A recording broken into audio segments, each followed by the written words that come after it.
তো মানুষে তো অনেক কিছুই করতে চেষ্টা করে বা করে, আমাদের এটা হয় নাই ভাই। এখন তো আমি মনে করেন অচল অবস্থা, এখন আর কী হবে। আল্লাহ যে চাইছি যে আল্লাহ তুমি তো হাত তো ওটা আমার তো সুস্থ করে দাও, তোমার হাতে সব কিছু আছে, জানি পাশে তুমি আমাদের উদুস হয়ে যাই পড়তে পারি, বইয়ে নেই দুটো ভাত খেতে পারি, এই যে আল্লাহকে সবসময় বলতে চাই, বলি। চোখে মুখে বয়সের ভাঁজ, সময়ের অন্তহীন বেড়াজালে বন্দী এরা। এখন শুধু পরপারের হাতছানির অপেক্ষা। আমার পাশে যে বৃদ্ধকে দেখতে পাচ্ছেন, তিনি গত 5ই অক্টোবর 2023 সালে আমাদের এখানে উদ্ধার হয়ে আসেন। তার শারীরিক অবস্থার কথা যদি একটু বলি, তিনি প্যারালাইজড অবস্থায় আমাদের এখানে উদ্ধার হয়ে এসেছেন এবং বর্তমানে তিনি আমাদের এখানে পরিচর্যারত অবস্থায় রয়েছেন এবং তিনি সুস্থ আছেন। আমরা একটু তার কাছ থেকে জানবো। মানুষের জীবন অনেক রকম, কারো কাছে খুব রঙিন, কারো কাছে ধূসর।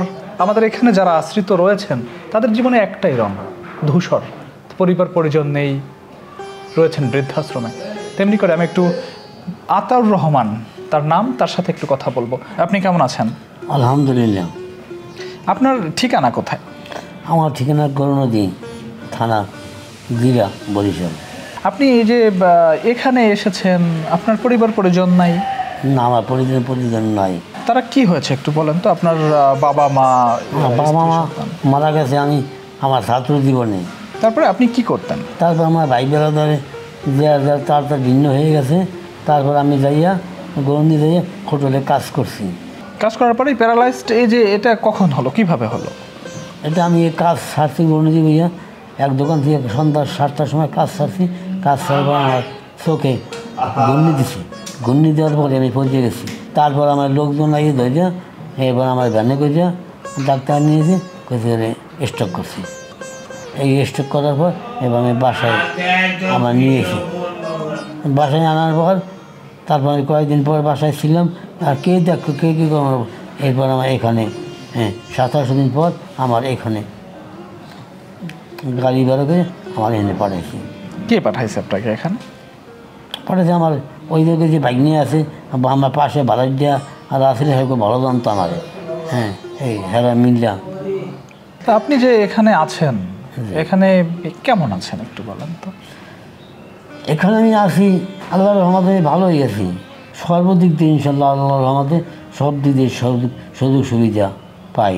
যাবতীয় খরচা বাদ যারা আমারে খেদমত করে হেরাও খুব ভালো, সেবা চিকিৎসাও ভালো, খারাপ না। আর যারা আমাকে সেবা যত্ন করে হেরাও ভালো। বা খাওয়া দাওয়া একদম সকালে খাওয়ায়, খিচুড়ি খাওয়ায়, তারপর দুপুরে ভাত খাওয়ায়, রাত্রে ভাত খাওয়ায়। এই খাওয়া দাওয়ার দিক দিয়ে আল্লাহর রহমতে খুবই ভালো ইনশাল্লাহ।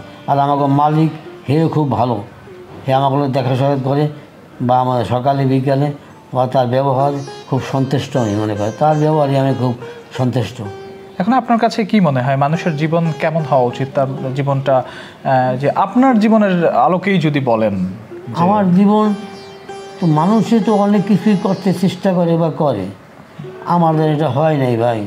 এখন তো আমি মনে করেন অচল অবস্থা, এখন আর কী হবে। আপনি বিয়ে করেছিলেন? যে পরে স্ত্রী সন্তানাদি হয়েছিল? একটা মেয়ে হয়েছিল 3 বছর বয়সের সময়, আমার শ্বশুর বাড়ি পানিতে মারা গেছে। তো এরপরে আপনার স্ত্রী কোথায়? এবার স্ত্রী হেরা কইছে যে শ্বশুর বাড়ি তোমার বাপ মা নাই, শ্বশুর বাড়ি থাকতে হবে। আমি না, আমি অন্য থাকবো না, এমনি স্ত্রীর বাদ দিয়ে দিয়েছি। জীবনে আসলে কোনো কি এরকম মনে হয়েছে আপনি এটা ভুল করেছেন বা এটা সঠিক করেছেন বা আপনার সাথে এটা হওয়ার ছিল, হয়নি? এটা আমি নিজের ভুল নিজেই ধরতে পারি। আমি কাম কাজ করিয়া, যেমন পয়সা অবহেলা করিয়া খাইছি, ঘর বার করে রয়েছি এরকম। তারপর মনে করেন ভবিষ্যতে পয়সা করি আমি হাতে রাখতে পারিনি। এই শেষ বয়সে এসে মানুষের পাশে পরিবার থাকে না বা সন্তানাদি থাকে না, এরা কখনো হয়তো বা ফেলে দেয় বা রাস্তায় ফেলে দেয় বা যত্ন করে না। এইটা কেন হয় মনে করেন আপনি? কি কারণে হতে পারে এরকম? আত্মীয় ঘনিষ্ঠ না থাকলে একটু এরকম হয়। জীবনের ইচ্ছেটা কি, কি মনে হয় এখন জীবনে? এখন মনে কি মনে বলবো, আল্লাহ যে চাইছি যে আল্লাহ তুমি একটু হাত তো ওটা আমার একটু সুস্থ করে দাও, তোমার হাতে সব কিছু আছে, জানি পাশে তুমি আমাদের উদুস হয়ে যাই পড়তে পারি, বইয়ে নেই দুটো ভাত খেতে পারি, এই যে আল্লাহকে সবসময়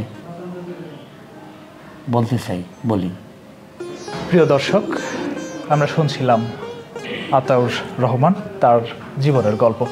তিনি পরিবার হারিয়েছেন এবং তখন তার ছাত্র জীবনে নিজের বাবা মাকে হারিয়েছেন। পরবর্তীতে বিয়ে করেন। বিয়ের পরে তার একটি 3 বছরের ছোট্ট ফুটফুটে শিশু সন্তান জন্মগ্রহণ করে। তাকেও তিনি হারান, পানিতে ডুবে এসে মারা যায়। মানুষের জীবন কতটা নিষ্ঠুরতম পর্যায়ে গেলে এবং তার পরিবারে এখন কেউ নেই, তাকে দেখার মতো কেউ নেই। তার ভাগ্নে ছিল, ভাগ্নের পারিবারিক অবস্থা আর্থিক অসচ্ছলতার কারণে নিজের কাছে রাখতে সক্ষম হননি, তাকে দিয়ে গেছেন চাইল্ড অ্যান্ড ওল্ড এজ কেয়ারে এবং তিনি আমাদের কাছে আছেন। আমরা চাই জীবনের শেষ সময়টা পর্যন্ত যেন তিনি আমাদের এখানে ভালো থাকেন এবং পারিবারিক যে অপূর্ণতা রয়েছে, যেটা তিনি অনুভব করেন সব সময়, যে শূন্যতা অনুভব করেন, সেটা যেন আমরা লাঘব করতে পারি। আমরা তার পাশে রয়েছি। আপনারাও আমাদের এখানে আশ্রিত সকলের পাশে যেভাবে পূর্বে ছিলেন আগামীতেও থাকবেন, এই প্রত্যাশা রাখছি। এবং আমরা সবাইকে নিয়ে সুন্দর একটা সমাজ গড়তে চাই, যেন একটা মানুষও রাস্তায় পড়ে না থাকে, অবহেলিত হয়ে সমাজ থেকে, পরিবার থেকে বিতাড়িত না হয়, এই প্রত্যাশা করছি। চাইল্ড অ্যান্ড ওল্ড এজ কেয়ারের আজকের এই বিশেষ আয়োজন জীবন, এতক্ষণ আপনাদের সাথে ছিলাম আমি নয়ন সিনহা।